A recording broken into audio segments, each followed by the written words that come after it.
Vamos lá, Iris.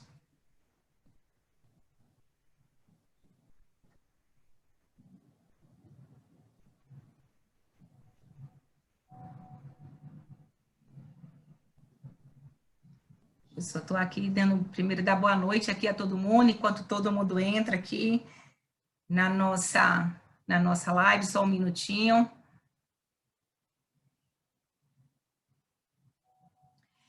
Bom, são 6h02, eu vou começando enquanto as demais pessoas entram.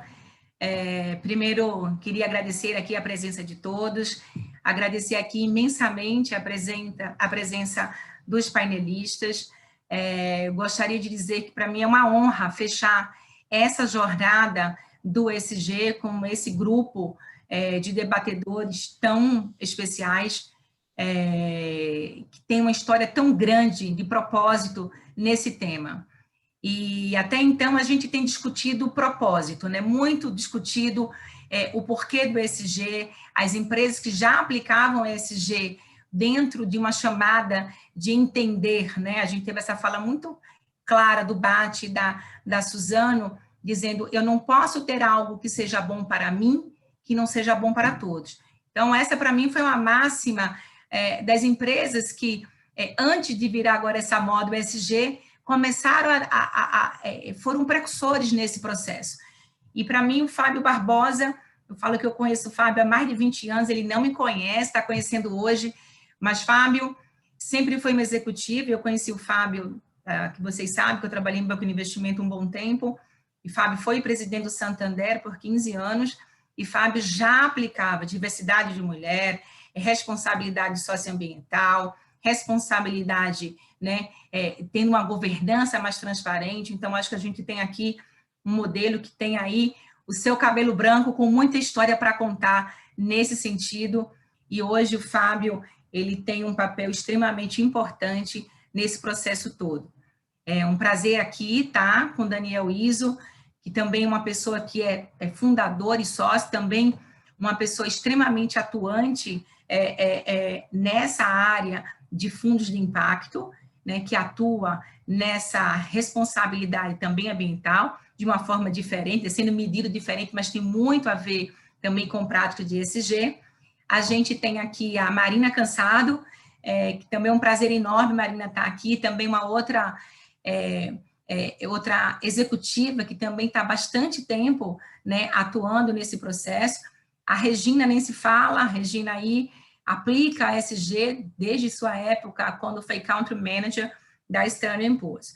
Então, aqui só para a gente contextualizar agora de forma objetiva, a gente tem Fábio Barbosa, é membro do Conselho do Itaú Unibanco, Itaú Unibanco, da Gávea Investimentos, CBMM, Companhia Brasileira Metalúrgica e Mineração, da Natura, da ERE. Fábio foi presidente do ABN, Emerald Real, Santander, Febraban, Abril, e atualmente é presidente do Instituto Empreender Endeavor, diretor-presidente da Fundação Itaú, membro do Conselho do Itaú e também membro do Conselho do Centro de Liderança Pública, CLP, e da UN Foundation de apoio à ONU. Tá? Marina Cansado é head de sustentabilidade da XP. Antes de ingressar na XP, por mais de uma década, trabalhou com famílias empresárias e investidoras em projetos relacionados à filantropia e estratégia de formação de novas gerações de portfólios. Marina também foi, em 2018, reconhecida como a jovem na lista das Under 30, né, pela Forbes. Então, e é graduada em administração pela GV. Daniel Izzo, que é sócio e diretor da Vox Capital, gestora de fundos, líder e pioneiro em investimentos de impacto no Brasil, que há 8 anos consecutivos é listada como uma das mais relevantes empresas do setor no mundo pelo impacto, pela revista Asset 50, e que é objeto de estudo de caso hoje na Harvard Business School. Então, esse aqui é o nosso portfólio, a Regina você já conhece, e sem mais delongas, antes que a gente comece aí esse debate, vou passar a palavra, começando por Fábio, que cada um faça a sua saudação, e depois Fábio entra para fazer a abertura desse tema. Fábio. O seu áudio está fechado. Obrigado pelo convite, Roberta. Um prazer estar aqui dividindo com o Daniel, que eu conheço também de longa data, a Marina, e a Regina, que eu conheço há tantos anos que nem vou comentar aqui. Obrigado pelo convite. Obrigada, Fábio. Marina? Boa noite, é um prazer estar aqui. Adoro estar com as famílias e pessoas de Pernambuco. Eu tenho um super carinho pelo Nordeste, convivi bastante com as famílias da região. E esse tema tem tudo a ver com famílias empresárias, empresas né, familiares, com esse olhar regional. Então, estou super feliz de estar aqui. Obrigada. Daniel Iso? Também é um prazer estar aqui, muito obrigado pelo convite. Eu acho que eu vou migrar para o celular, que aqui acabou a luz em São Paulo, aqui na minha casa, então eu peço desculpas aí de qualquer problema técnico, esperamos que volte ainda, mas é um prazer estar aqui para falar de investimentos de impacto, principalmente ao lado de nomes como Marina e como Fábio. Uma honra estar aqui conversar com vocês. Obrigada, Daniel, seja bem-vindo. Regina? Boa noite, gente. É uma honra e um prazer estar aqui com vocês novamente.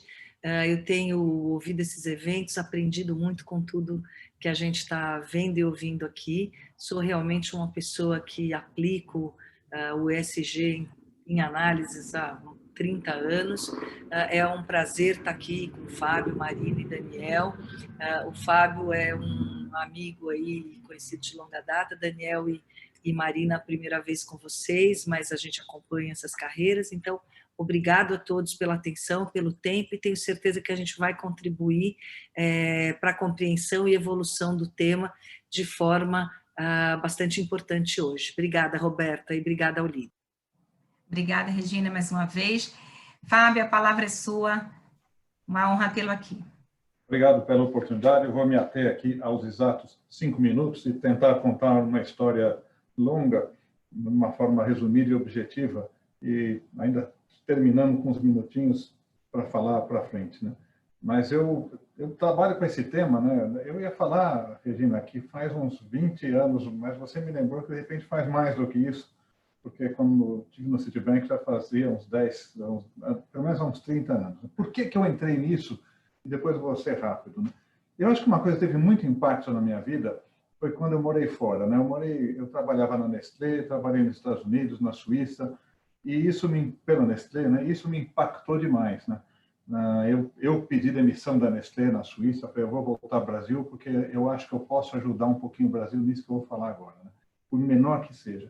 Na verdade, eu vi 2 países onde as pessoas trabalhando de uma forma transparente, com ética, com dedicação, enfim, construíram um país, né, onde aquele que se esforça é valorizado, aquele que estuda mais é valorizado, e aquele que busca um jeitinho ou um atalho não é. E eu percebi que tinha uma distorção de valores muito grande no Brasil. Eu falei, quer saber, eu acho que no Brasil a gente valoriza o malandro, o esperto, quem dá um jeito. Estou voltando para 1985, a maior parte das meninas aqui não eram nem nascidas. Mas, voltando nesse ponto, falei, olha, eu vou voltar e eu vou fazer a minha parte nisso. Fui dar aula na GV, aqui no Brasil, né, aqui em São Paulo, aula de futuros derivativos, que era um negócio complicado, e foi ótimo, porque eu cheguei lá, estava dando uma aula sobre opções, né, que é um instrumento de mercado financeiro, e alguém perguntou assim para mim, a gente não pode usar esse instrumento para desviar recursos de um lado para o outro e pagar menos imposto? E eu falei, olha, isso aí é a mesma coisa que perguntar para um instrutor de autoescola se você pode usar o carro para matar alguém, né? A resposta é sim, você pode, mas nós estamos aqui justamente tendo aula para fazer bom uso desse instrumento e não para fazer mau uso. Então, eu não vou responder o que você perguntou. Por sorte, coisas do destino, estava presente lá uma moça que tinha sido indicada pela GV para fazer um trabalho de ética na GV, né? E ela me procurou logo em seguida, tinha gostado da minha resposta, você quer nos ajudar? Eu falei, eu ajudo, com a seguinte condição, nós não vamos ter aula de ética, nós vamos colocar a ética como um tema transversal. E aí comecei a trabalhar, estava no Citibank, mas com menos poder, obviamente, até porque eu era diretor lá, mas não tinha poder. Quando eu fui para o ABN, fui como presidente do banco logo em seguida, né? Aí eu falei, quer saber, eu vou fazer aqui a coisa que eu mais acredito. Era uma expressão mais simples que depois ficou mais sofisticada, que é o jogo é duro, mas é na bola e não na canela, que a Regina ouviu mais ou menos 1000 vezes, que depois eu mudei para o dar certo fazendo a coisa certa do jeito certo. Quer dizer, não é possível que no Brasil a gente ache que ou você transige ou você não é capaz de ter resultados, né? E a gente se propôs. E alguém me perguntou, o que quer dizer isso? Eu até lembro de falar, eu não sei bem, mas vamos sentar aqui para conversar. E a primeira conversa é, vamos emprestar dinheiro para uma empresa que corta madeira indevidamente no Paraná? A resposta é não. Aliás, no Paraná. Segunda, cortamos também. Daí o pessoal falou, a gente vai quebrar o banco assim. Daí, por sorte, de novo, destino, apareceu uma empresa no Pará, dizendo, eu sempre trabalhei com madeira certificada, nunca nenhum banco valorizou, vocês valorizam, é com vocês que eu quero trabalhar.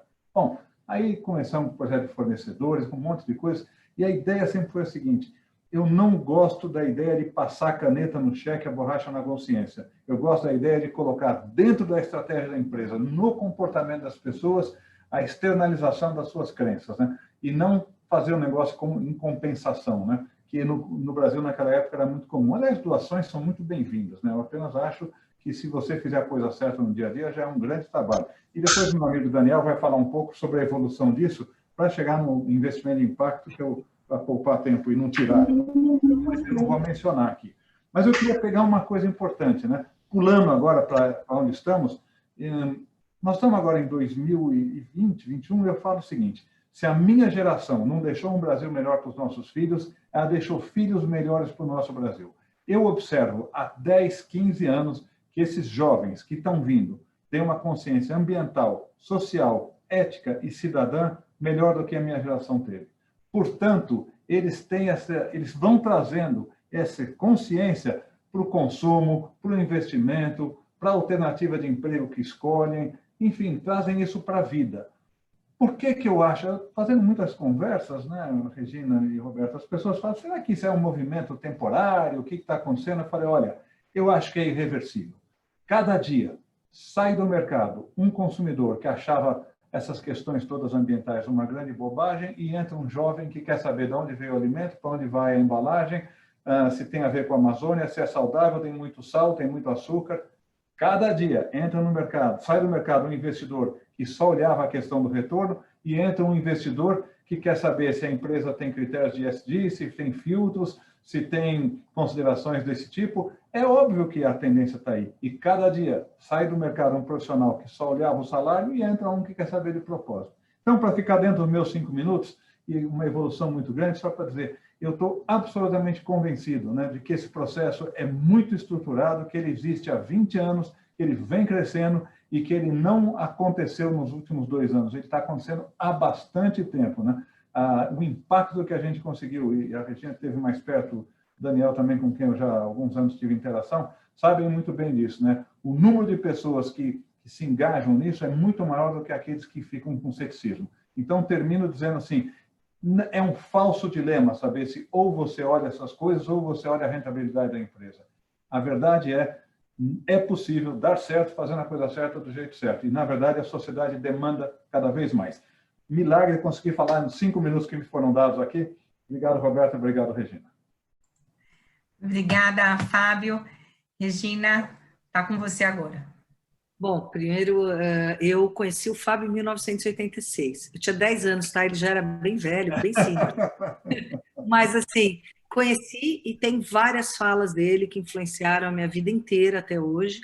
Tá? Hoje eu sou uma pessoa de 55 anos, tenho uma carreira, mas a gente se mira e põe o pé, essas coisas. E os melhores amigos dele foram meus melhores amigos durante a minha carreira. Meu marido teve o prazer de trabalhar lá, mas isso que ele falou é extremamente importante. Então, eu quero fazer um gancho aqui, para, inclusive, a gente dar um pouco mais de tempo, porque, felizmente, nós temos pessoas com muito conteúdo aqui para falar, mas, assim, o meu gancho seria como hoje, então, depois de tudo que você viu, você consegue fazer um equilíbrio e a medição para as empresas que têm realmente ESG. ESG é uma parte da gestão de risco, mas como que você vê, que medidas que você utiliza quando você precisa avaliar uma empresa para você trabalhar, ou porque é um investimento das entidades onde você trabalha, ou como conselheiro, você acredita que tem que trilhar um caminho. Então, quais seriam as medidas que você usa, qual a diferença que você tem para isso no porte delas ou na função que as pessoas estão atuando,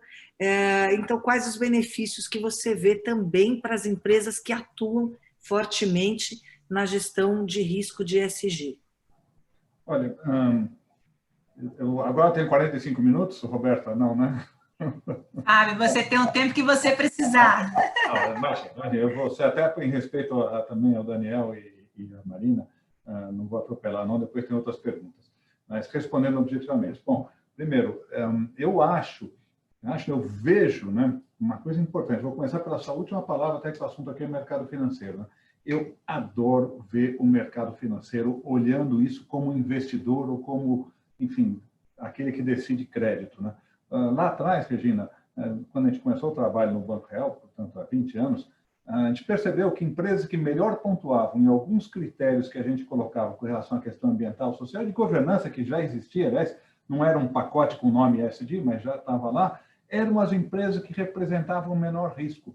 Ora, eu até dizia, se a empresa é capaz de olhar a questão ambiental, social e de governança, ela deve administrar bem o negócio dela. Aquilo era uma visão. Hoje eu vejo até de uma forma diferente. Se a empresa não estiver com os olhos atentos para ambiental, social e governança, ela vai ficar para trás, vai ter problemas legais, vai ter problema de consumo, vai ter problema de investimento, vai ter problema de acesso a crédito. Tá? Então, tudo isso. Como é que... Eu vou pegar, sem olhar nos específicos, que a gente olha, obviamente, a questão de diversidade, a questão ambiental, as metas ambientais, as metas de governança, em termos de transparência, em termos de, enfim, de independência dos vários órgãos, e tudo isso que é um pouco padrão, né? E depois vou terminar com um comentário sobre a Standard & Poor's, sobre isso, né? Mas a gente olha tudo isso e fala, caramba, como é que eu posso saber se a empresa tal não está fazendo, como é que ela está fazendo? E tem um dilema que é muito legal, Regina, que é o seguinte, eu estou na UN Foundation, United Nations Foundation, né? Aí o pessoal fala, nós não vamos investir em empresa de petróleo porque a gente está preocupado com o meio ambiente. Aí eu vou ser chato, vou provocar um pouco, assim, eu também acho que a gente não devia investir, desde que a gente não desça lá embaixo e queira pegar um posto de gasolina para abastecer nosso carro, porque é um pouco de hipocrisia. Você fala, não vou investir, mas você quer a gasolina, você quer que eu invista para você não investir, ficar bonito na foto, mas alguém investe. Então, a gente decidiu, e nos vários conselhos que eu estou, também trabalhar com uma transição, né? Então, outro dia eu falei com uma empresa que mexe com energia no Brasil e queima carvão na região amazônica, né? E ele falou, mas eu não tenho o que fazer aqui na Amazônia, como é que eu faço? Bom, você estabelece uma meta, disse hoje, sei lá, 20% é carvão, daqui a 10 anos vai ser 5%, faz alguma coisa, porque a sociedade não vai aceitar. Engraçado que ele ficou bravo comigo, eu falei, olha, aliás, isso vale para todas vocês que estão aqui ouvindo e todos vocês. Eu não estou sequer defendendo aqui em alguns casos, eu estou apenas sendo um observador atento. Eu estou vendo o que está acontecendo, né? E as empresas que não se posicionarem pagarão muito caro de novo, porque eu acho que é uma questão geracional, né? Então, eu vejo com bons olhos as empresas buscarem reconhecerem seus problemas, e eu acho que a gente não deveria, essa é a minha opinião, pessoal, não deveria falar, você tem problema, eu não vou investir. A gente precisa acompanhar as empresas, seja para influenciar no conselho, ou seja para financiar a transição que as empresas precisam fazer, né? Mas está faltando uma coisa que é muito complicada, Regina, eu termino isso e até jogo um pouquinho para você, né? Quer dizer, quando estávamos no mercado financeiro, né, a Standard & Poor's fazia bonitinho, né? Essa empresa AAA, essa AA, com todos os problemas que teve, ou não teve, que não vem ao caso no mundo, né?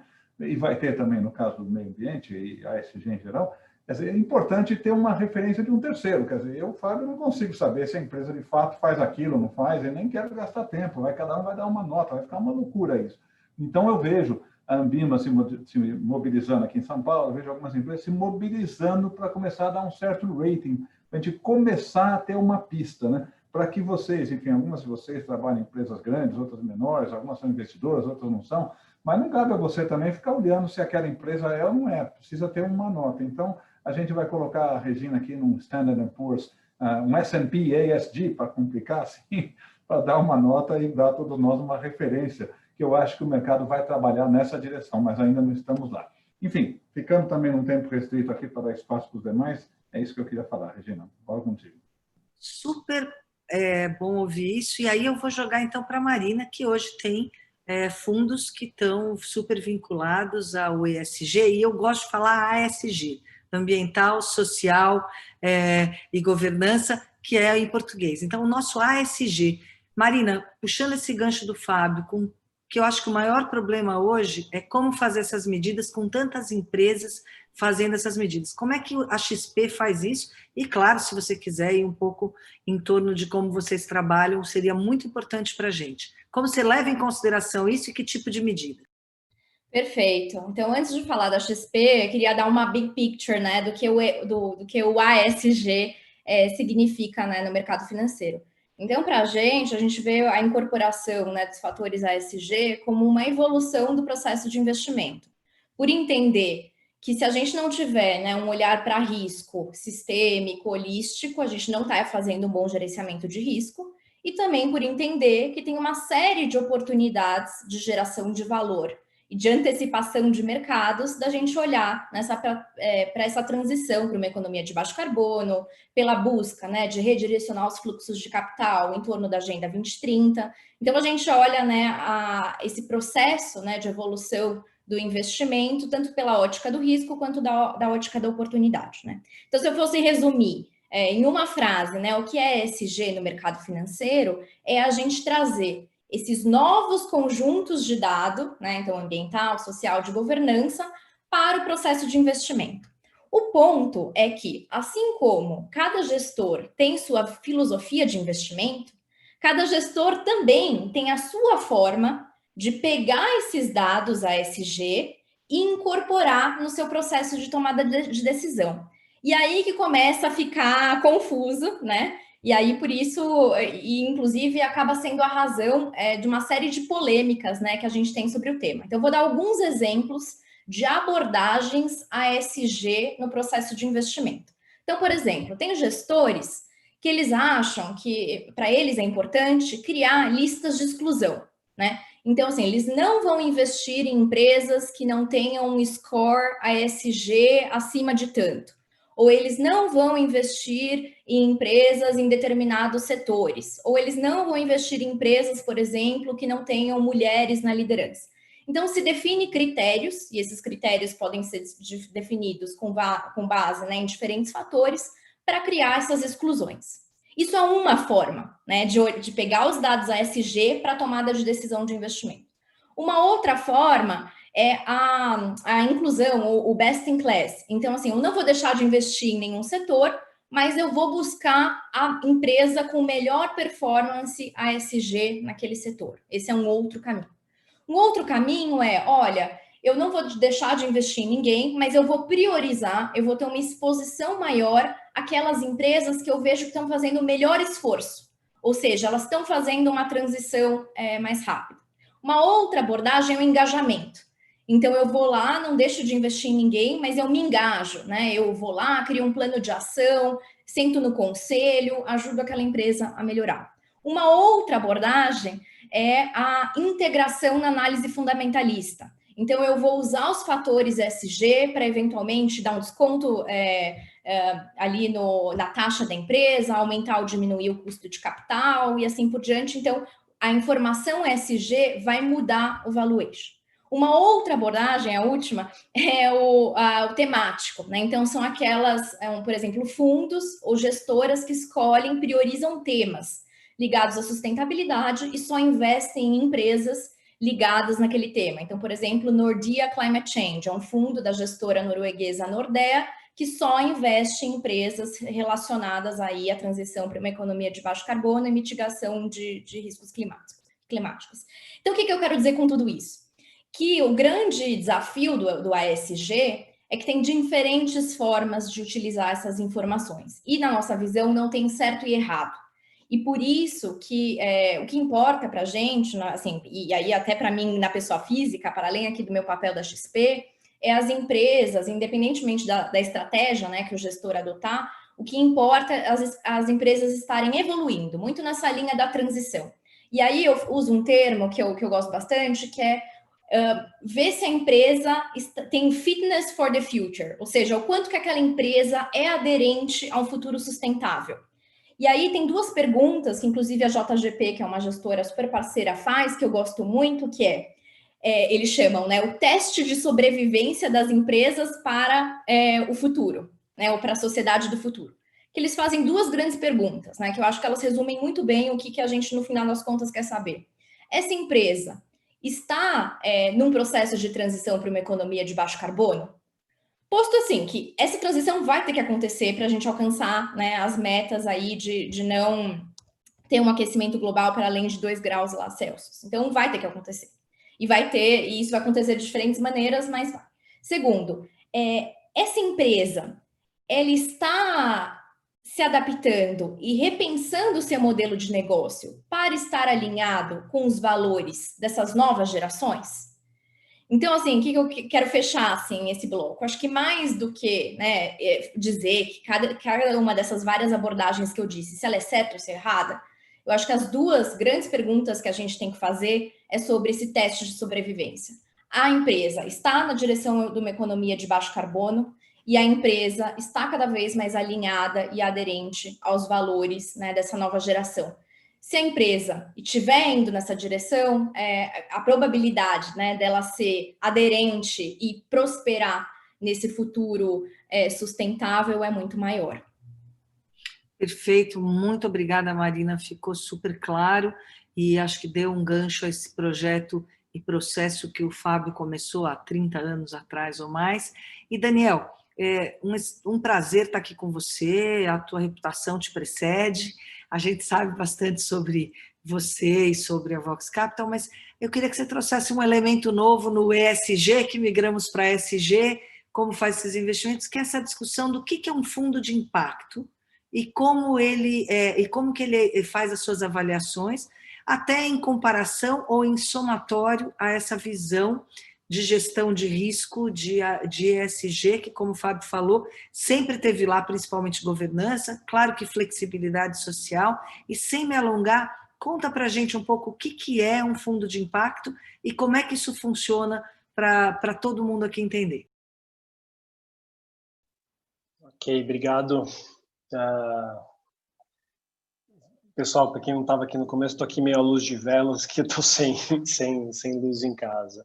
Na verdade, a definição que a gente gosta de usar para investimentos de impacto é uma definição que foi cunhada por uma organização que chama GIIN, que é o Global Impact Investing Network, e a gente está falando de investimentos que têm a intenção de causar um impacto socioambiental positivo e mensurável, além do retorno financeiro. Então, são 3 aspectos importantes aí que a gente coloca, a gente está falando de investimento de impacto, que é o retorno financeiro junto com o impacto social, para diferenciar de iniciativas necessárias, mas diferentes de filantropia, né? Então, tem impacto social, mas tem retorno financeiro. O próprio impacto social, ambiental mensurável junto com o retorno financeiro, né? Que a gente está falando aqui de atividades que, e aí o terceiro ponto, intencionalmente estão trabalhando para gerar um impacto positivo. Então, a gente tenta diferenciar dessa forma de atividades que têm externalidades positivas, mas quando você trabalha isso como externalidades, não necessariamente elas são gerenciadas, trabalhadas, né? Aquela velha máxima de what gets measured gets done, né? Então, quando você coloca impacto como uma métrica a ser alcançada, isso acaba sendo introduzido no modelo de governança, no modelo de gestão, isso passa a ser algo discutido nas reuniões de board, nas reuniões de diretoria, e efetivamente isso ajuda muito no processo de o que a gente descobriu ao longo do tempo, de forma bastante interessante, foi que isso ajuda muito na discussão e na melhoria da proposta de valor do seu produto ou serviço para o cliente que você quer alcançar. Então, para mim, para a gente hoje na Vox, tem esse conceito razoavelmente amplo, né? Porque a gente fala, não é só investimento para baixa renda, ou só investimento de nova energia, novo grid de energia, são investimentos que você, a priori, define o impacto positivo que você quer causar, e a alocação de dinheiro, ela segue esse interesse a priori em causar um impacto. Então, a diferença, então a gente olha para ESG, ou ASG, como você trouxe, muito bem provocado, né, já que a gente está falando em português aqui, a gente vê o ASG como complementar ao impacto, porque a gente considera o ASG mais relacionado às formas como a gente está fazendo o trabalho, né? A gente olha para a cadeia de valor, preocupado com questões ambientais, com questões sociais dos colaboradores ou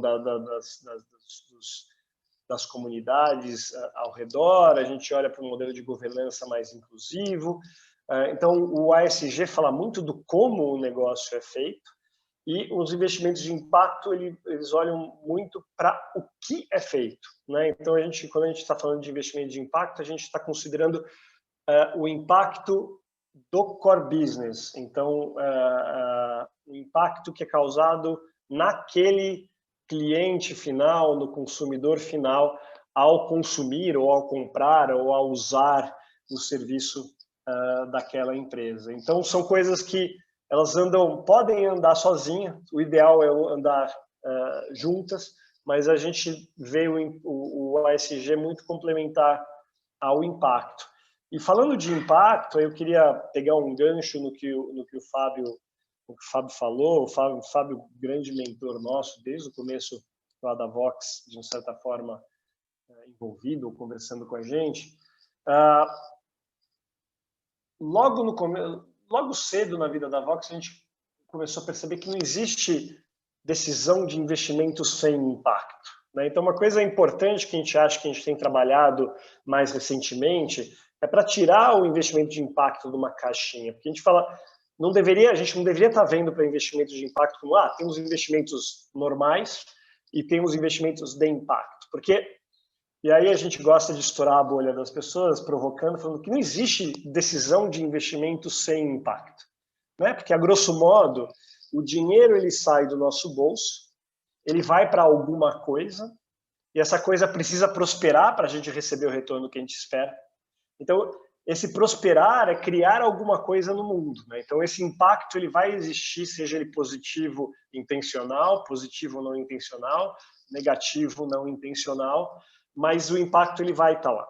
E eu acho que a gente está chegando num momento, e 2020, por motivos mais tristes do que felizes, né? Mas 2020 acelerou muito essa percepção, e aí essa percepção não só por grandes investidores internacionais, mas também pelos consumidores, clientes, e muito uma revolução até um pouco menos comentada, que é dos talentos, novos talentos, buscando coisas com propósito, buscando coisas com impacto mais positivo. E eu acho que a gente está migrando por um momento, e o Fábio tocou isso também de uma certa forma, em que a gente está saindo do é possível fazer o bem, se dar bem fazendo bem, para a gente começar a entrar num campo em que, para você se dar bem, você precisa fazer o bem, né? E eu acho que tem coisas que demonstram, e a gente pode discutir se as reações elas são exageradas ou não, ou o quanto isso é real ou não, mas sei lá, por exemplo, casos como o Carrefour do ano passado, ou até a declaração da cofundadora do Nubank, né, de que é difícil contratar talentos diversos. Eu diria que são coisas, principalmente essa declaração da cofundadora do Nubank, se a gente voltar 2, 3 anos, provavelmente passaria incólume, né? A gente quase não prestaria atenção no que ela fala. Hoje a gente já está num momento que isso gera uma repercussão, gera preocupação, gera crise de PR, a empresa tem que se retratar. Então a gente está indo para um mundo cada vez mais consciente e preocupado com os impactos que as atividades das empresas têm com todos os stakeholders. A ponto de que eu acho, aí usando muito essa imagem que eu acho perfeita de que dá para fazer o bem, se dar bem fazendo bem, eu acho que a gente está indo para um lugar em que, para você se dar bem, você tem que sim que trabalhar para entregar um valor e fazer o bem para a sociedade. Então, o investimento de impacto, eu acho que complementa essa visão de ASG, apesar de ser uma prática relativamente mais nova e ainda menor, mas que vem crescendo muito rápido no mundo todo nesses últimos anos. Puxa, Daniel, muito obrigada. E para economizar tempo, para abrir em seguida para os nossos convidados aqui, eu queria fazer uma pergunta que eu vou, na verdade, estender um pedaço dela para cada um de vocês, para ficar mais rápido e não ter mais a minha interferência. Então, foi extremamente interessante e eu vou mudar o que a gente ia fazer nessa segunda parte da seguinte forma. Eu gostaria de ouvir um pouco do Fábio, como ele vê, porque ele está em grupos financeiros, inclusive investimentos pessoais financeiros, como ele vê a evolução hoje desses organismos independentes que puxam isso, porque ele, como profissional, não só foi um modelo, como ele sempre impôs muito aos grupos que ele trabalhava, às empresas, esse impacto, o ASG, a diversidade, o comportamento, que é muito importante. Então, ouvi um pouquinho, Fábio, de como você vê hoje os investidores estrangeiros, os bancos centrais, os grandes jogadores do negócio, e você citou um onde você está dentro, né, que é o United Nations, como você vê isso, olhando essa coisa do impacto, etc., como você acha que vai evoluir, mas pedindo um adendo a isso, que você pense em empresas de médio porte que estão fazendo o seu passo de crescimento e que hoje querem vislumbrar um mundo melhor para eles, com os investidores os observando como essa empresa de carvão, ou o trabalho naquela época da VCP, que ganhou um prêmio no Financial Times pelo impacto social que teve. E aí eu emendo com a Marina, falando um pouco mais disso dentro da XP. A Marina é muito conhecida e tem o conhecimento de como tanto o investimento de impacto, como as medidas e esses órgãos estão atuando, interferindo e te ajudando.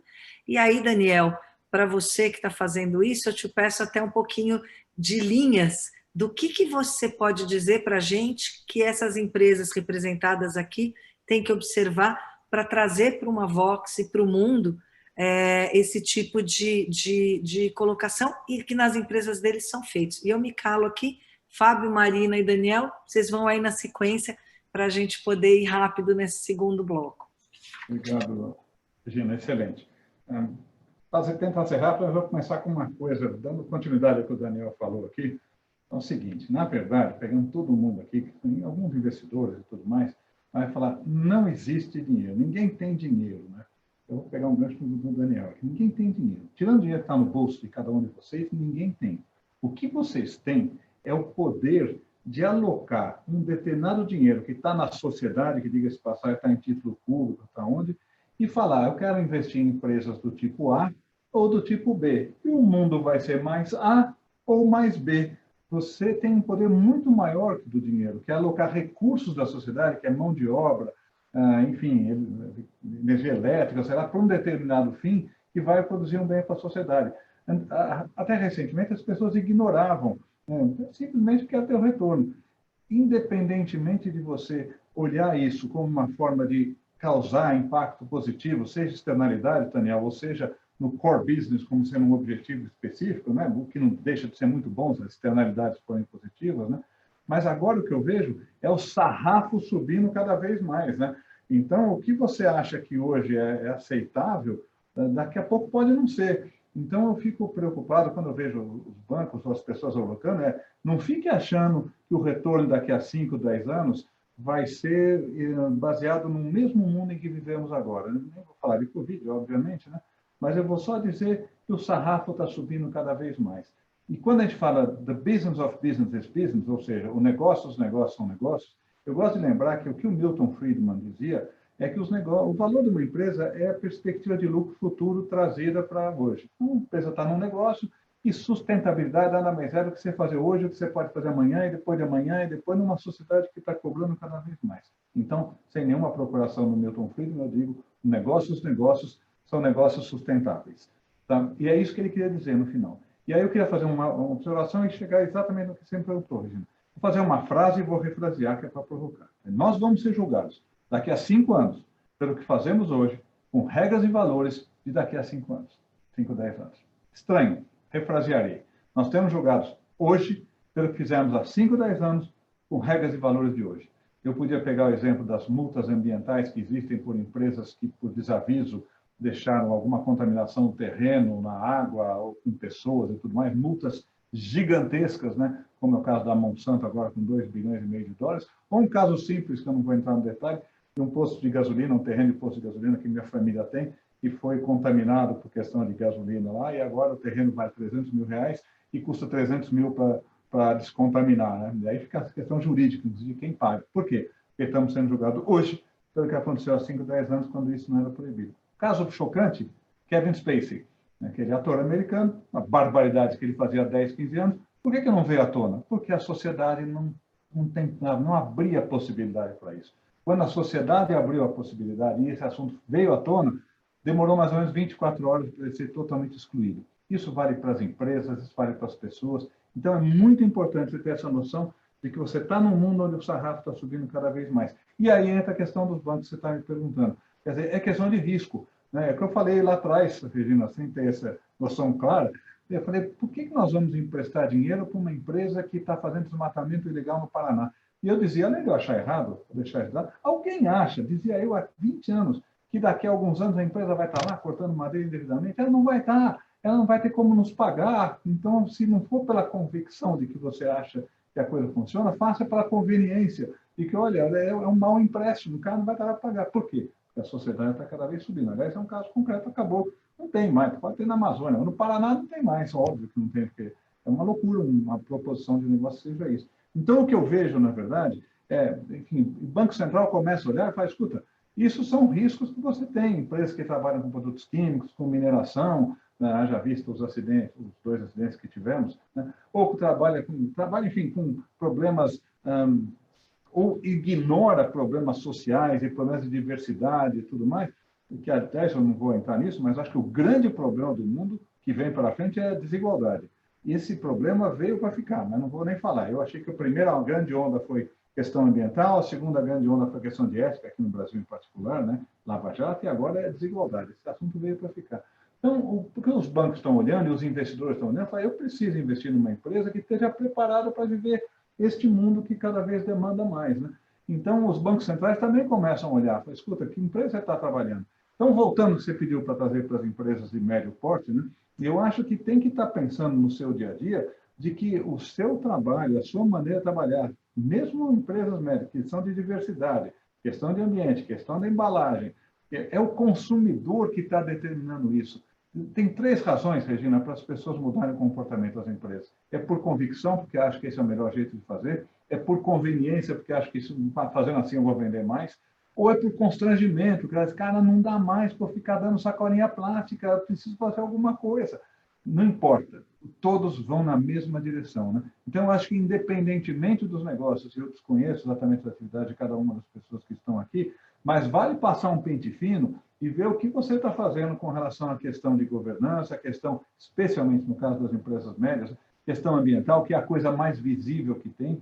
Questão de diversidade, eu termino aqui, eu defendi muito, briguei muito pela inclusão de mulheres e negros, eu fiz um trabalho muito precursor na época, com uma convicção muito boa, que é o seguinte, a melhor maneira de você descrever um problema é ter pessoas com pontos de vista diferentes. Se ficar todo mundo igual, você não consegue ver aquele problema de uma forma adequada.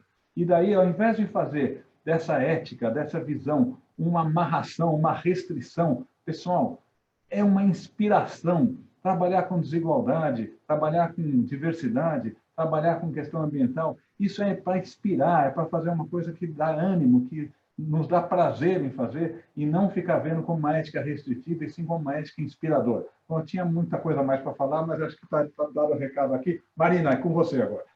Não, perfeito. Acho que eu vou trazer um pouquinho da prática aqui da XP, tá? Tanto que a gente está fazendo como empresa, como a gente tem apoiado outras empresas, né? E os benefícios que a gente tem visto.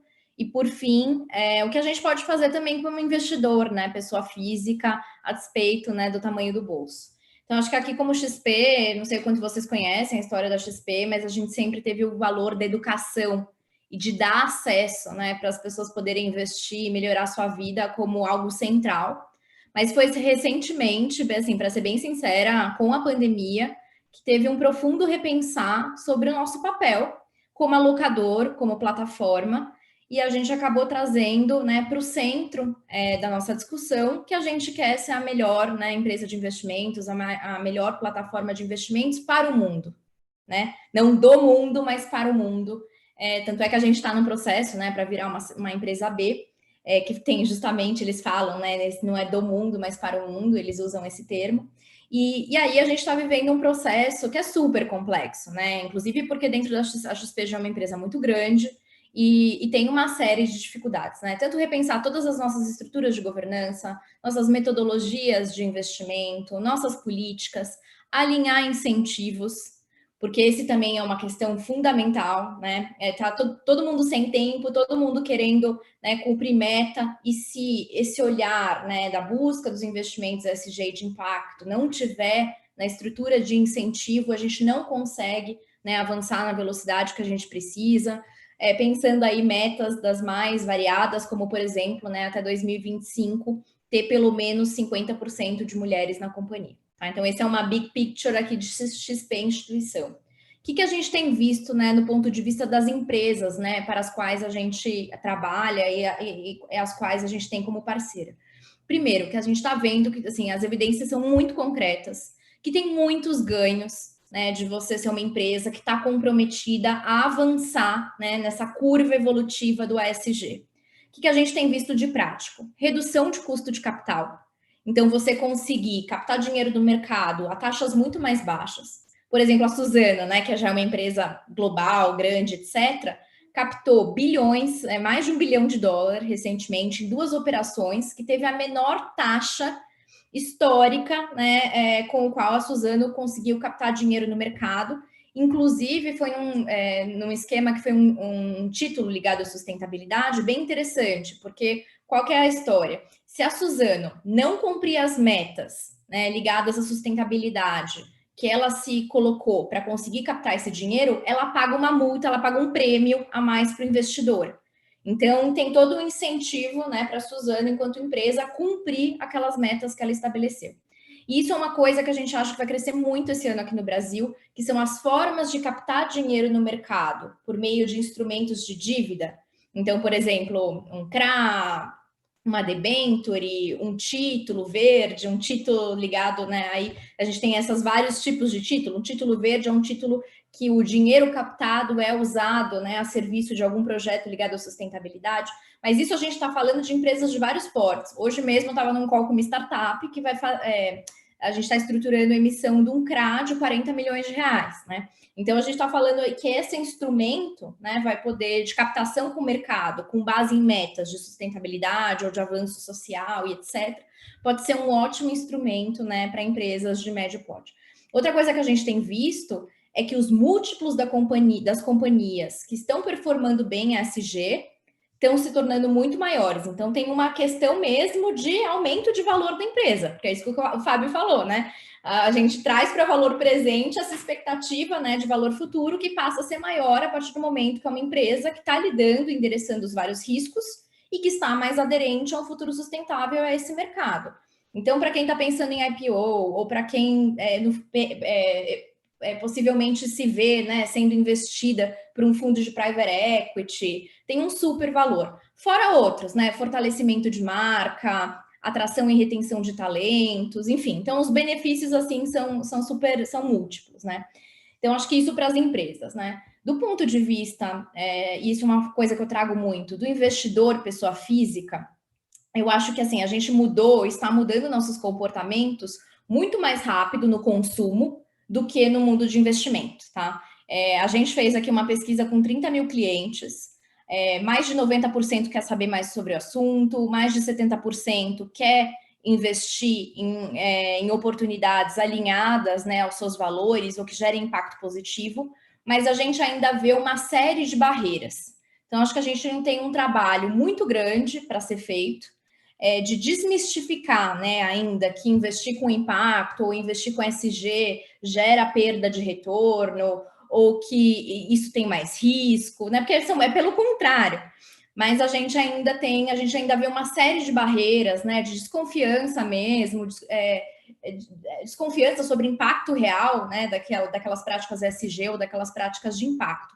Então, acho que a gente tem um trabalho muito grande para ser feito enquanto investidor, pessoa física, e acho que a gente tem uma grande oportunidade de cada vez mais, né, criar uma carteira, criar um portfólio pessoal no qual a gente veja nossos valores representados, né? Eu quero ter um portfólio de investimento no qual eu olhe para ele, eu olhe para os meus investimentos e me veja ali refletida. Então, acho que e aí esse parte do meu trabalho, né, ajudar nossos clientes a fazerem a transição de um portfólio tradicional para um portfólio de alto impacto, para um portfólio resiliente para um futuro sustentável.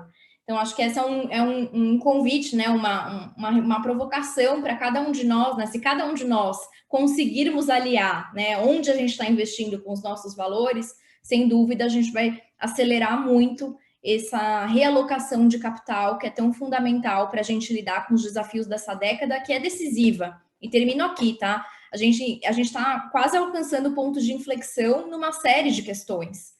A gente não tem todo o tempo do mundo para rever os nossos comportamentos e rever as nossas alocações, e acho que isso precisa ser tomado em conta também. Acho que eu já pego o seu gancho também, né, Marina? E voltou a luz aí, Daniel, ótimo. Pois é. Foram 3 horas de escuridão, quando estava ficando escuro, eu falei, vai ficar escuro, voltou. Então, sem risco de eu sumir. Então, pensando assim nesse momento atual, e vou pegar o gancho na discussão que a Marina trouxe de retorno.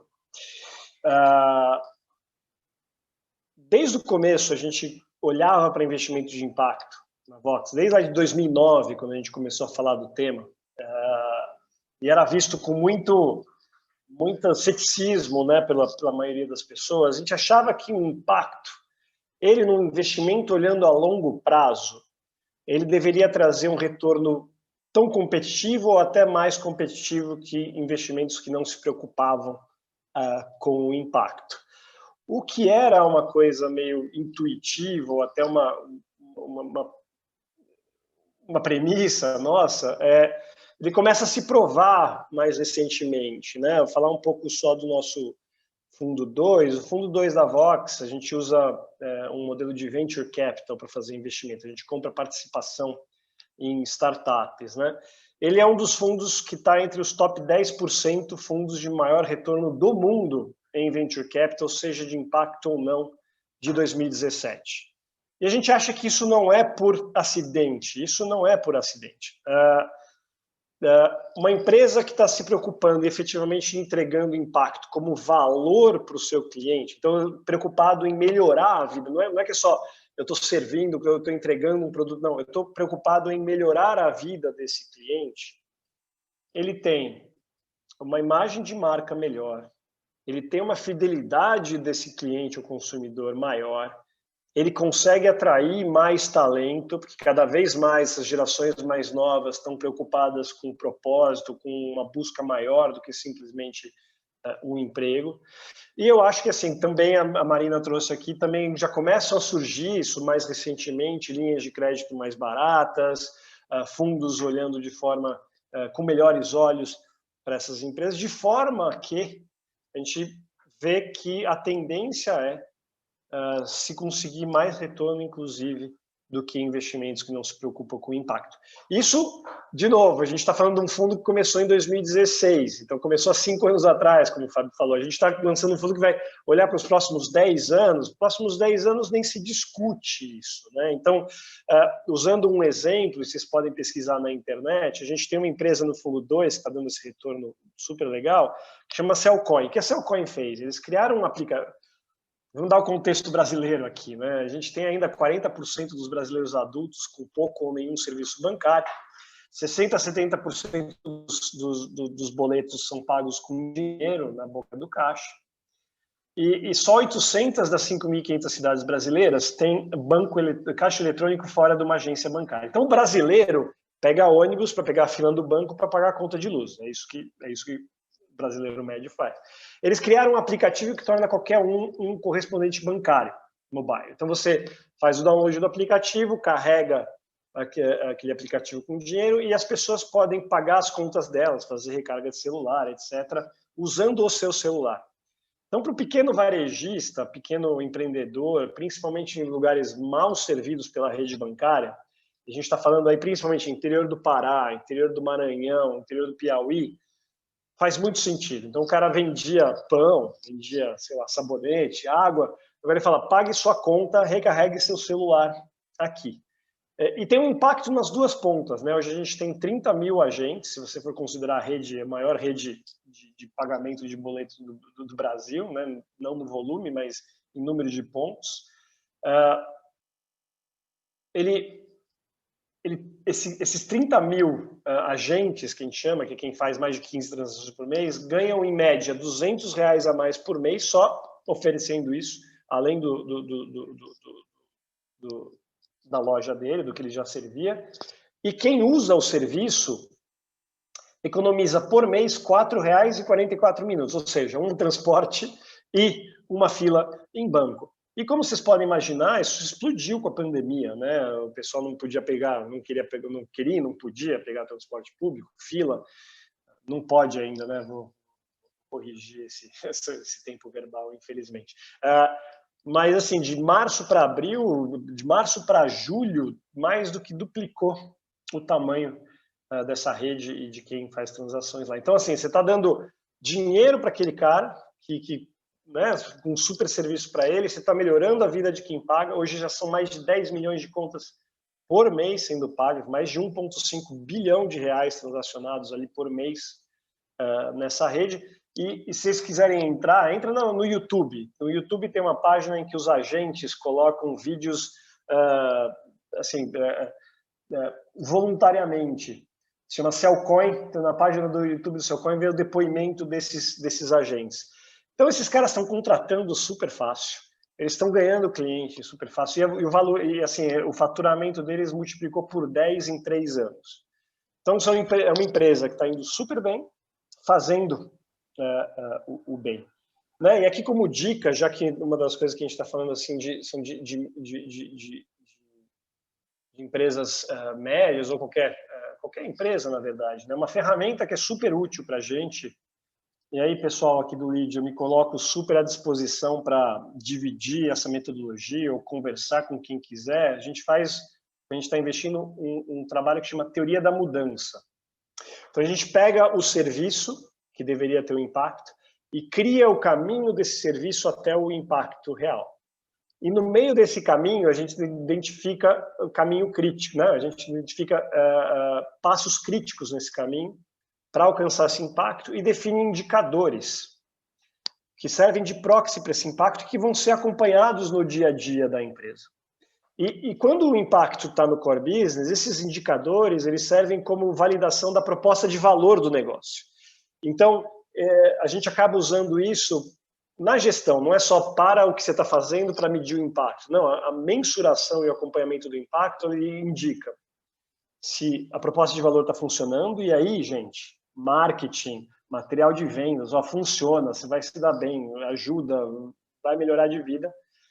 E se o impacto não está lá, ele serve para informar a gestão que aquele produto precisa ser melhorado, que aquele serviço precisa ser melhorado se você quer manter aquele cliente fidelizado. Então, assim, fica uma dica aí para quem quer trabalhar com impacto, olhar o impacto do seu core business. Essa metodologia Teoria da Mudança ajuda muito a integrar esse olhar no dia a dia da gestão. Tá? E eu vou parar por aqui para responder perguntas e respostas, mas eu queria reforçar que quem quiser conhecer mais, fica à vontade, a gente open source, não é nosso, mas a gente mostra como a gente usa e como isso pode adicionar valor para a empresa, para efetivamente você conseguir gerar mais impacto e, consequentemente, mais retorno, que é o que a gente tem visto acontecer no dia a dia nosso.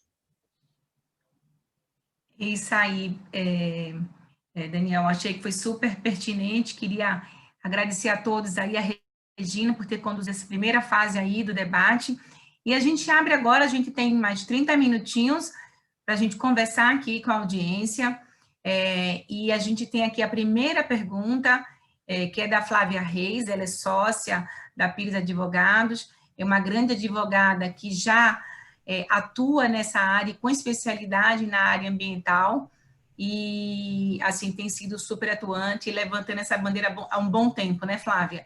Então, Flavinha, hoje é o aniversário dela, parabéns. Hoje o dia foi corrida, nem te liguei, mas sua vida aí, seu novo ciclo seja especial. E agora, depois dessa live, então, só coisa boa para a gente, muito trabalho a fazer, né, Flavinha? Parabéns por essa primeira pergunta. Obrigada, Roberta. Então, é presente de aniversário para mim, uma live tão bacana, né? Eu não podia perder de forma alguma. Então, eu achei muito interessante a fala de todos vocês. E aí, como o Roberto falou, eu trabalho com sustentabilidade há 20 anos já, com estudos ambientais, com licenciamento. Então, estou com isso assim na veia, né? E há 20 anos, mais ou menos, eu fiz o mestrado e, apesar de advogada, eu tive a audácia de fazer pesquisa, né, e ter estatística, dados no meu trabalho de mestrado. E o que a gente queria buscar, né, o que eu estava interessado em buscar, meu orientador, que era um alemão, aquele prussiano, assim, muito exigente, que queria tudo na vírgula, a gente queria saber o que é que moveria as empresas, as indústrias, a serem mais sustentáveis. Então, a gente teve a surpresa de, a gente pôs, né, na mesa mercado, consumidor, mas, no fim das contas, o que saiu é que eles iriam ser reativos, ou seja, se a legislação exigir, a gente vai. Não sei se porque naquele momento a gente tinha, assim, recente, eu diria uns 3, 4 anos, a lei de crimes ambientais, eu não sei se isso chocou todo mundo e as pessoas estavam, assim, muito na legislação, mas o fato é que o que as indústrias, a gente fez isso nas indústrias de Pernambuco, o que as indústrias apontavam é, se a lei exigir, eu faço. Fora isso, ninguém está me movendo muito. E a gente saiu sentindo, de fato, essa dinâmica ao longo desses 20 anos. Até que, muito recentemente, né, eu acho que o mercado financeiro chegou chutando a porta. E aí surgiu a ESG e deu uma movimentação enorme. E o sarrafo que o Fábio estava falando, o sarrafo, para mim, na minha experiência do meu dia a dia, o sarrafo subiu de repente. E, para mim, não tem outra explicação que não seja o mercado financeiro e as 3 letrinhas ESG. Para mim, foi isso que mudou. Então, eu queria, saber se vocês têm essa mesma sensação de que foi, apesar da legislação de consumidor, foi o mercado financeiro que realmente deu uma mudança radical nesta realidade. E segundo, aí do lado de cá, né, do lado jurídico, eu não sei bem como se passou daí do lado de vocês, o que foi que mudou esse botão? O que foi que girou esse botão? Por que vocês não fizeram isso antes, pelo amor de Deus?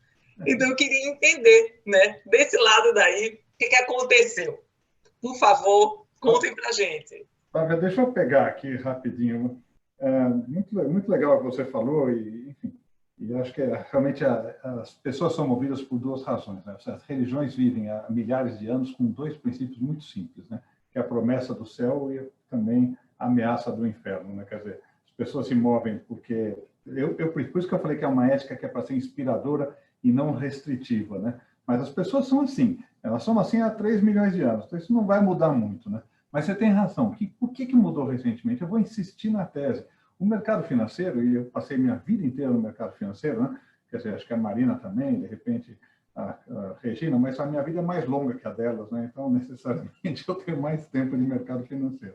Então, para dizer o seguinte, o mercado financeiro também está reagindo ao que está acontecendo na sociedade.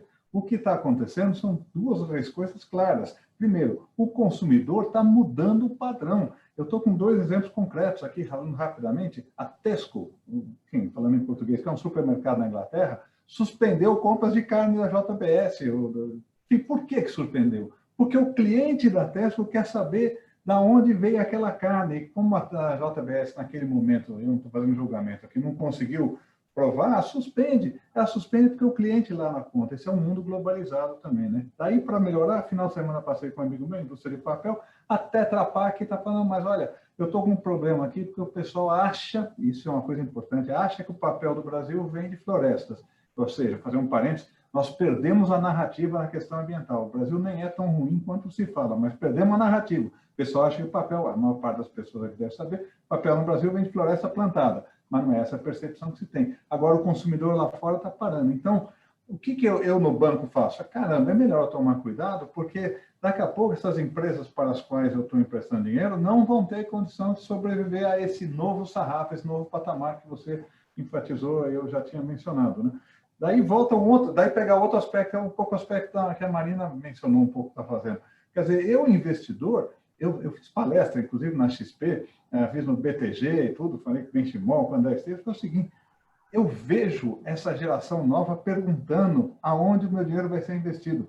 Flávio, eu estou nesse mercado há 30 anos, ninguém perguntava isso. O pessoal agora quer saber, mas vai investir em que tipo de empresa? A pergunta era só o retorno que ia dar. São os jovens que estão perguntando mais, né?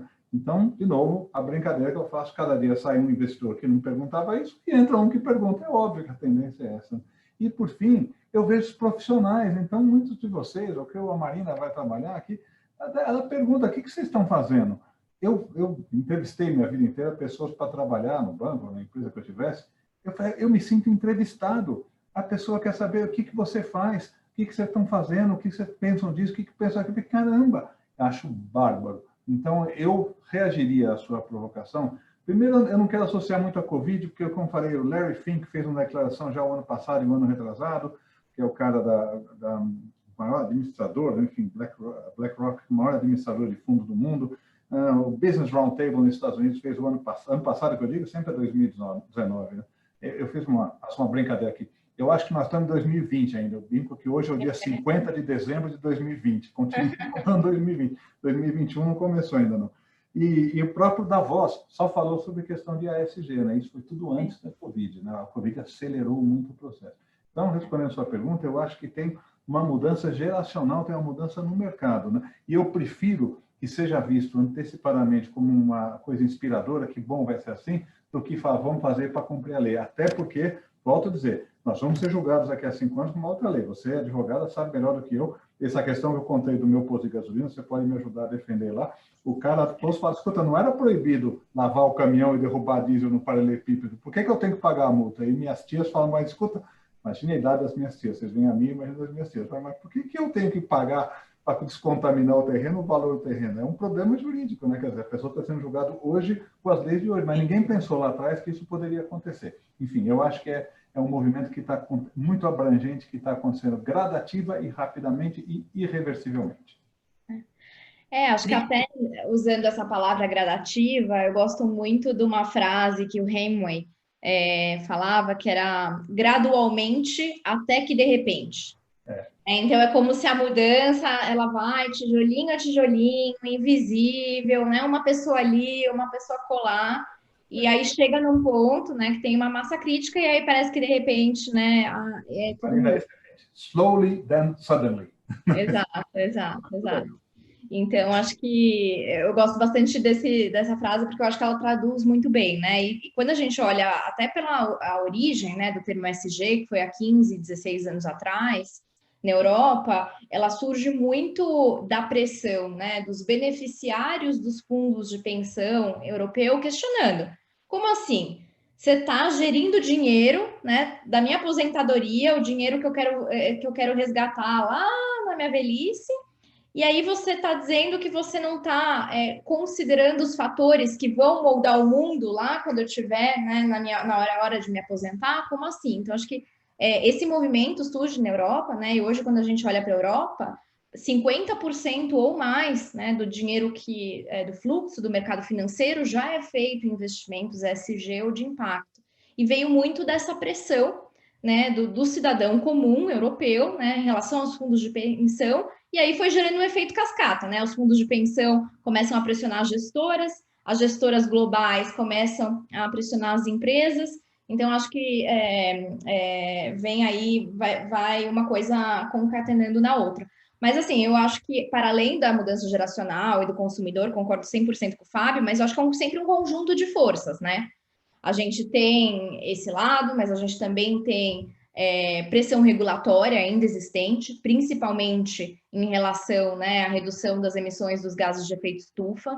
Então, isso é algo que está vindo forte, tanto a taxação quanto o mercado de carbono e etc. Então, acho que isso ainda tem um determinado papel. Inclusive, a própria, agora, né, a partir de março, o mercado financeiro europeu vai ter que seguir uma série de novas regulamentações, como explicitar e ser transparente nas metodologias ESG, em como o risco foi calculado, se as preferências ESG do cliente foram levadas em consideração ou não. Então, assim, a gente vai ter uma revolução no mercado financeiro por conta de novas regulamentações. Então, acho que as regulamentações ainda têm um papel. E desse outro lado, né, acho que está ficando claro que a materialidade, né, a relevância desses riscos e das mudanças, né, sociais e ambientais, elas afetam, né, o valor das empresas e a capacidade das empresas de prosperar, e que a gente está perdendo oportunidade se a gente não surfar essa onda dos novos negócios que vão surgir para dar conta dos desafios que a gente precisa resolver. Então, acho que é um conjunto de forças que faz, né, esse mercado aí se mover.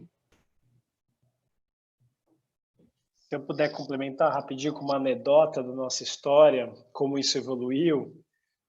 Em 2009, quando a gente começou a falar de investimento de impacto, as poucas reuniões que a gente conseguia marcar, a reação era super de incredulidade, né? O pessoal ou achava a gente bonitinho, ou ingênuo, ou até tinha gente que ficava bravo, né? Que falava, pô, eu trabalho para dar retorno, agora você vem falar de impacto positivo.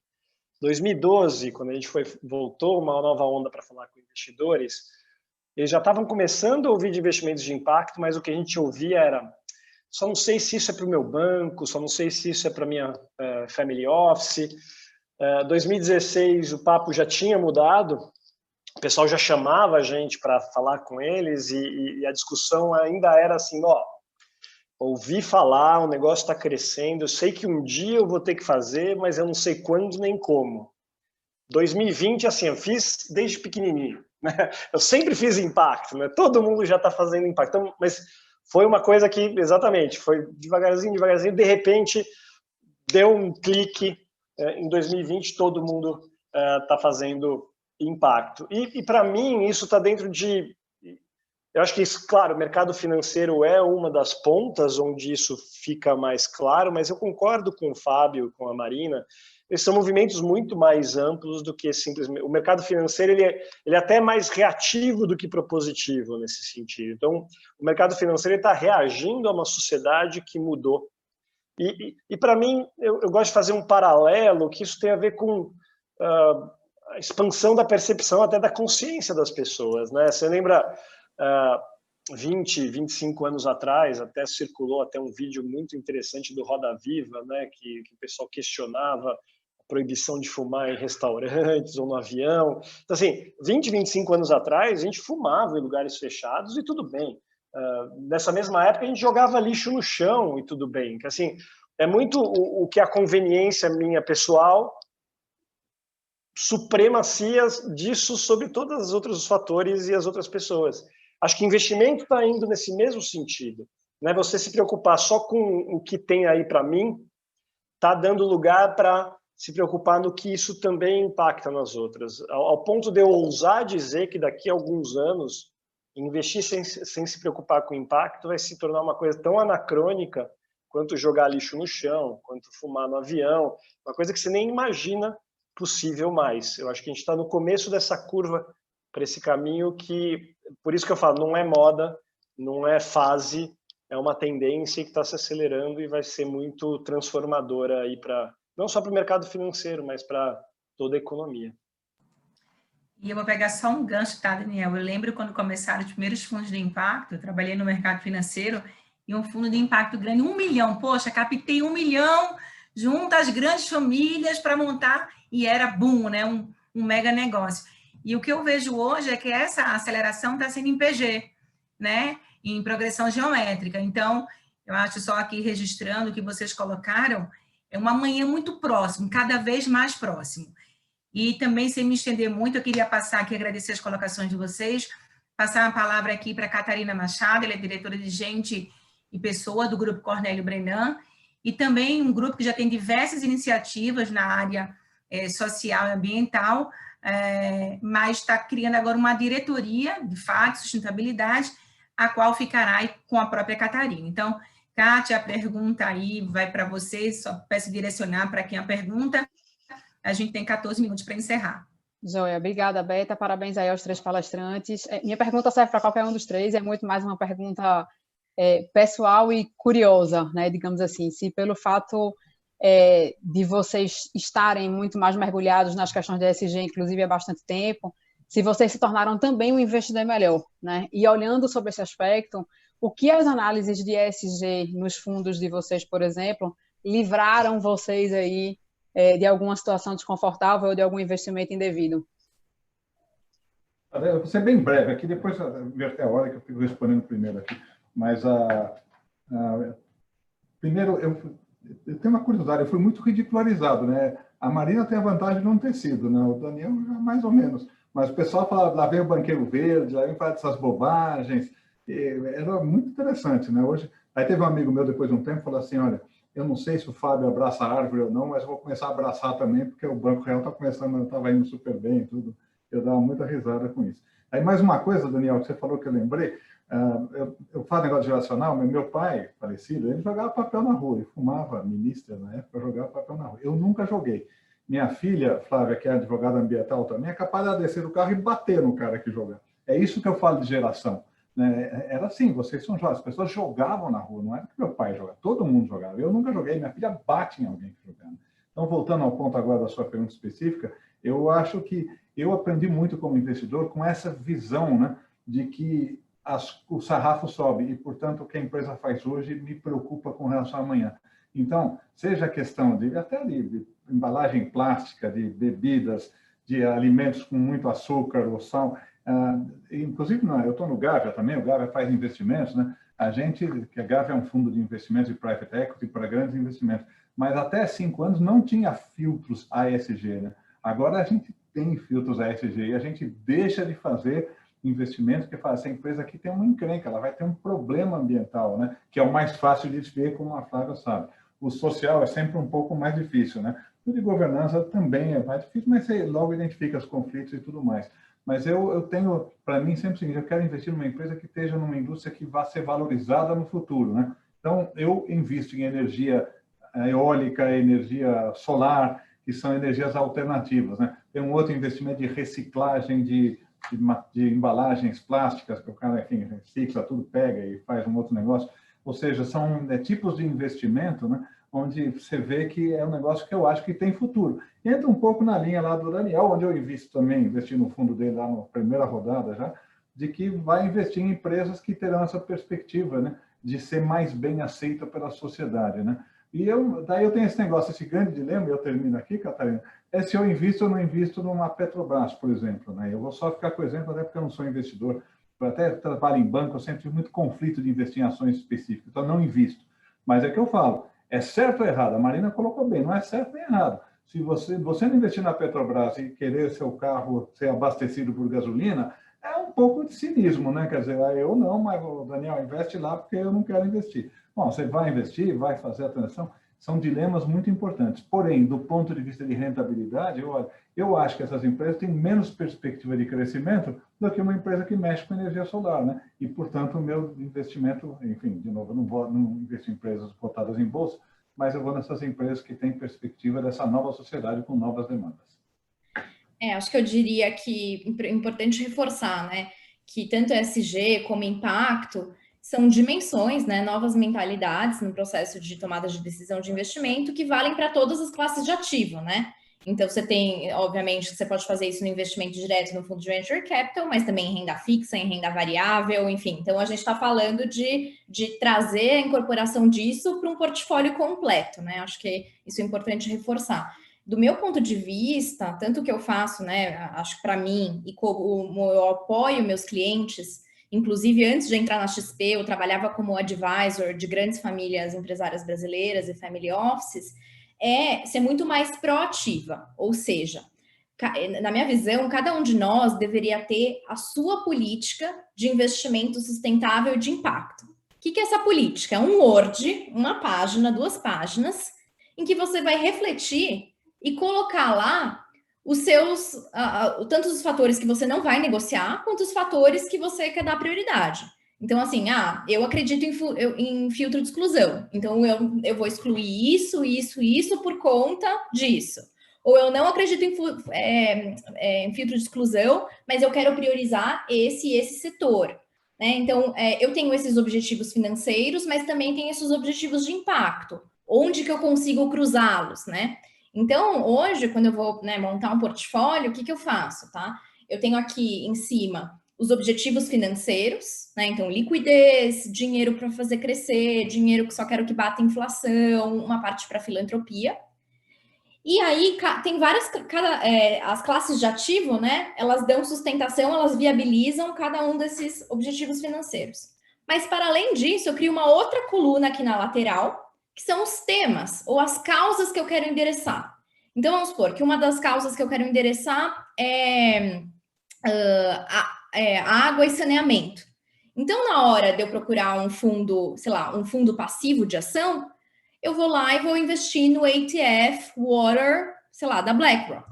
Então, eu estou cruzando um item daquela classe de ativo na qual eu quero investir com o tema que eu quero investir. Assim, eu vou possibilitando um alinhamento cada vez maior entre os objetivos financeiros e os objetivos de impacto. Então, eu começo a brincar com essa matriz, né?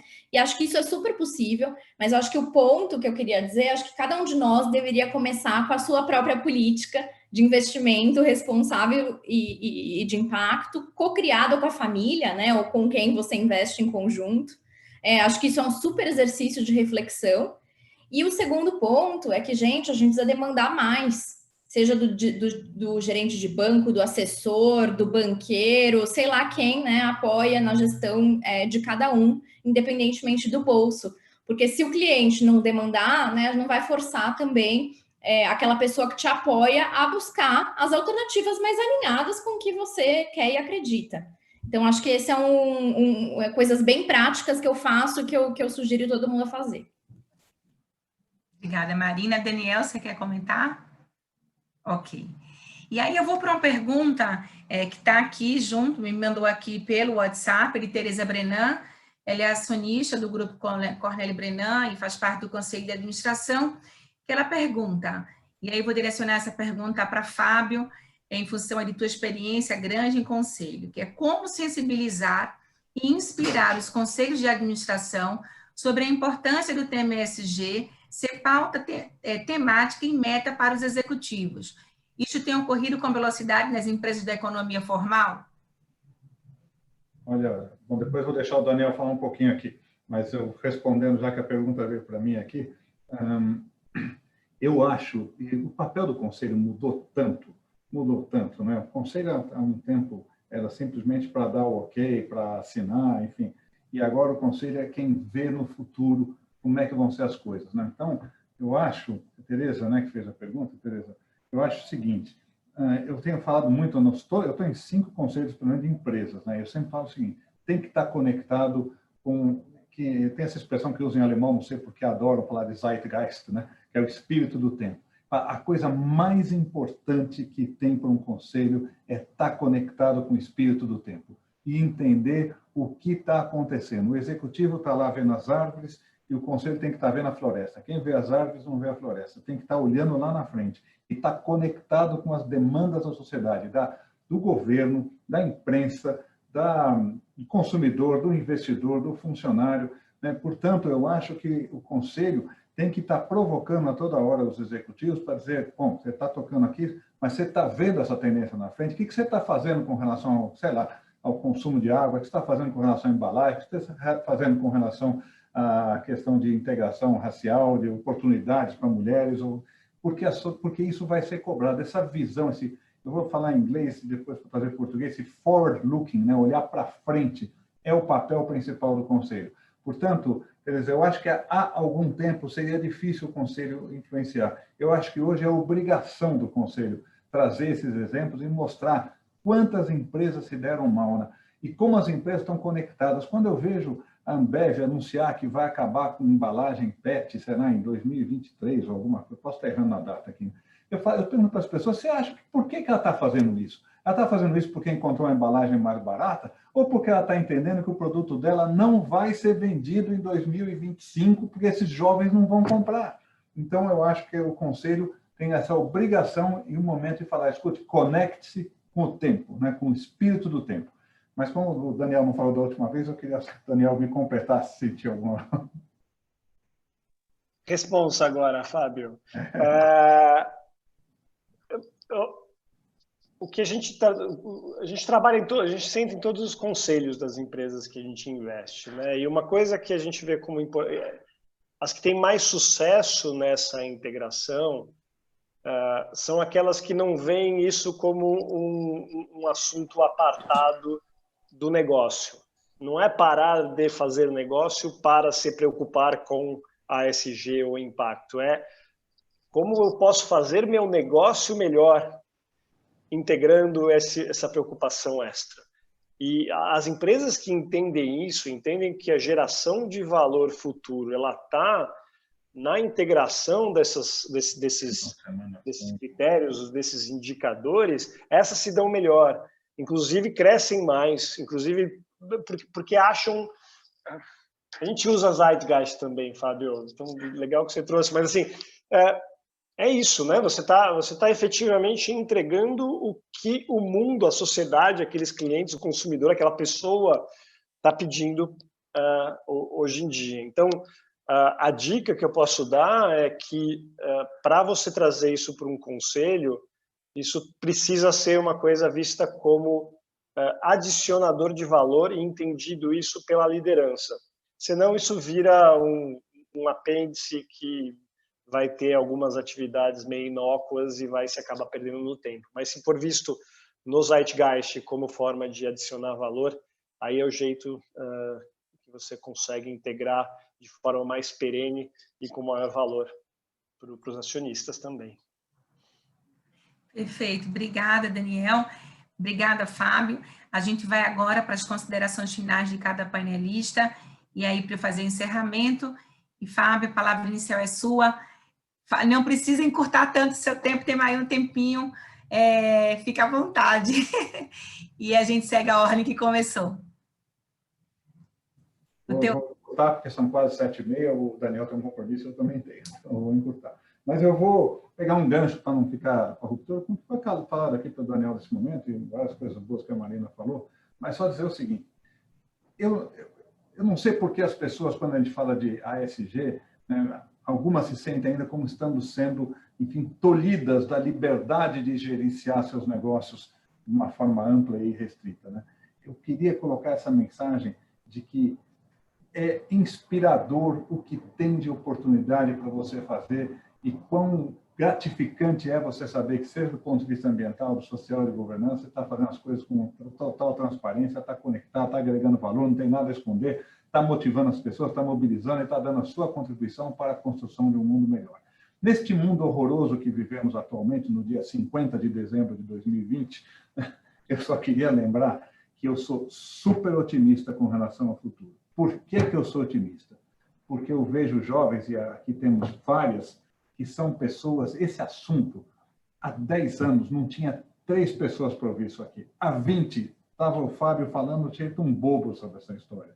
Agora, tiveram 43 pessoas em algum momento aqui, eu fiz 42, essa é a 43ª, coincidentemente, live que eu faço sobre esse assunto nos últimos 6 meses, porque o assunto, últimos 7 a 8 meses, o assunto pegou fogo.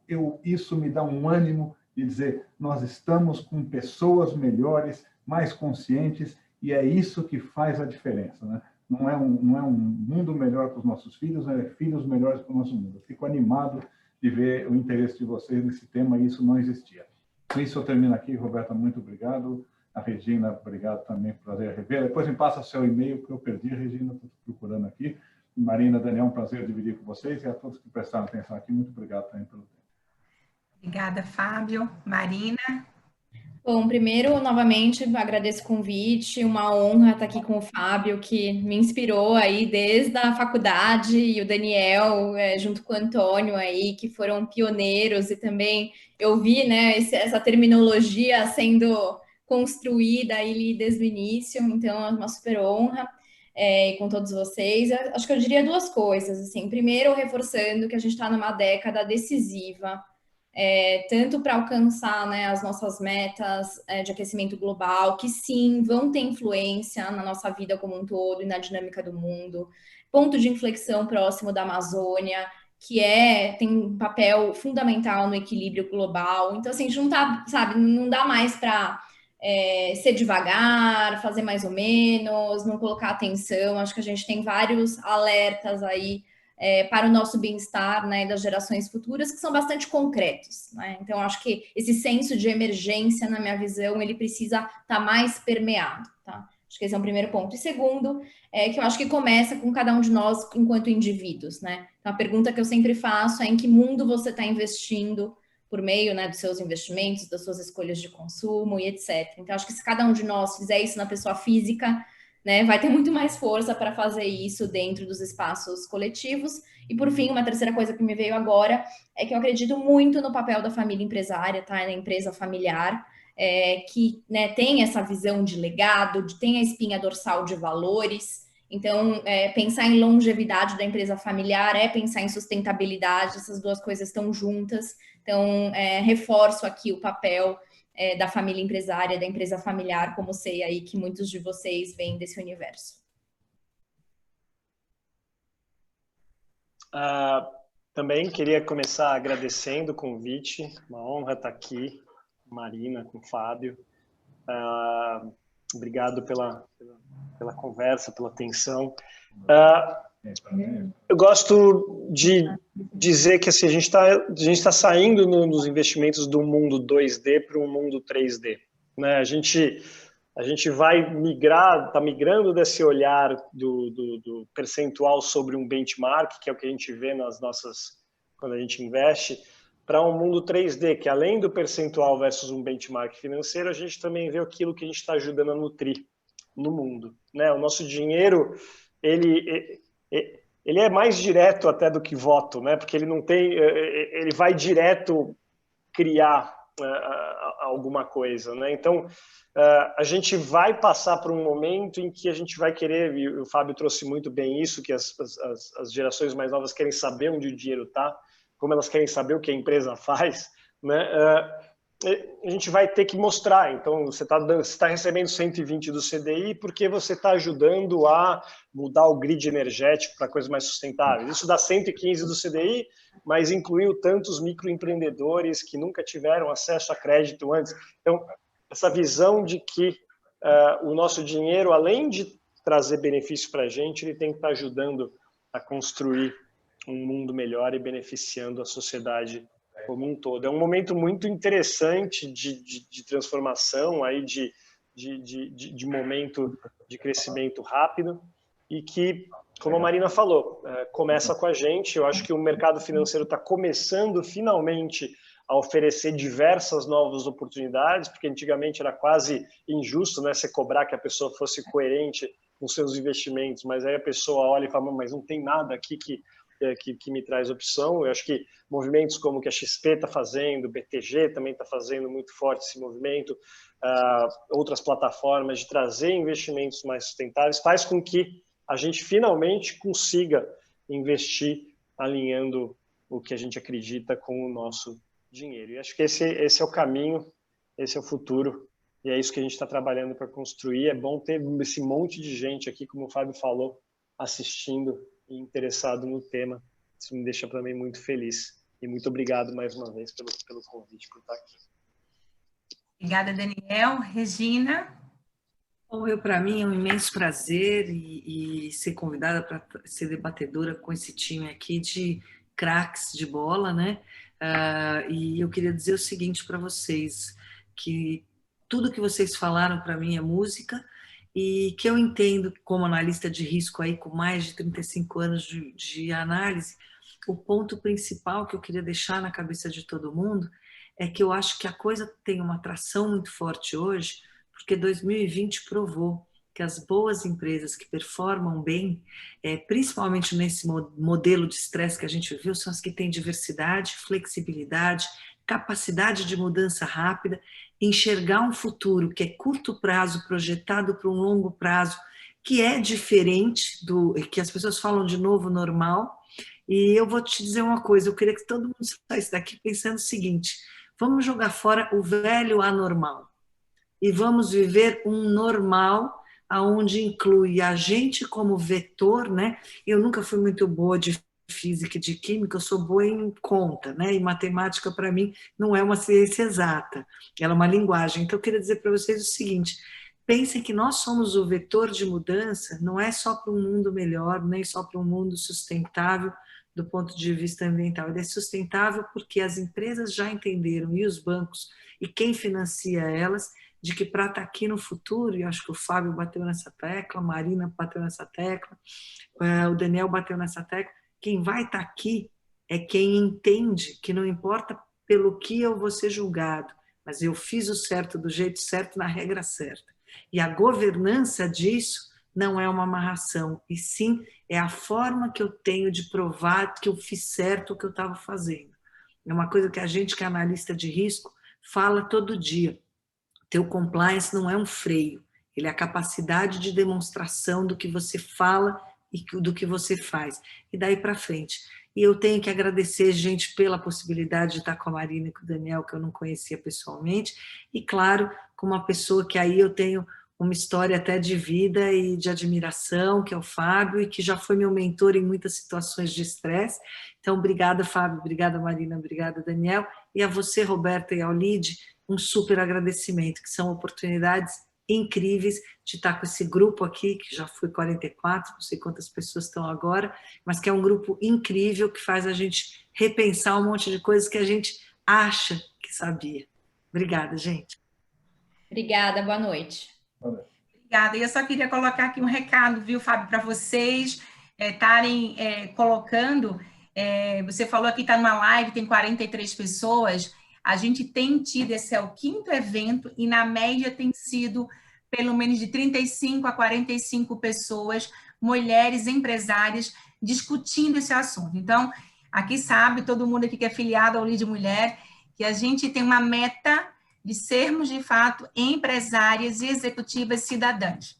Então, a gente espera que todo mundo entre nessa jornada pelo propósito, mas se não for pelo propósito, está claro aqui, vá pelo econômico, né? E que está no curto prazo. Só a conveniência, mas faz.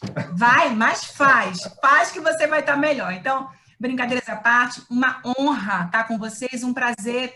Muito obrigada por vocês que fizeram até aqui.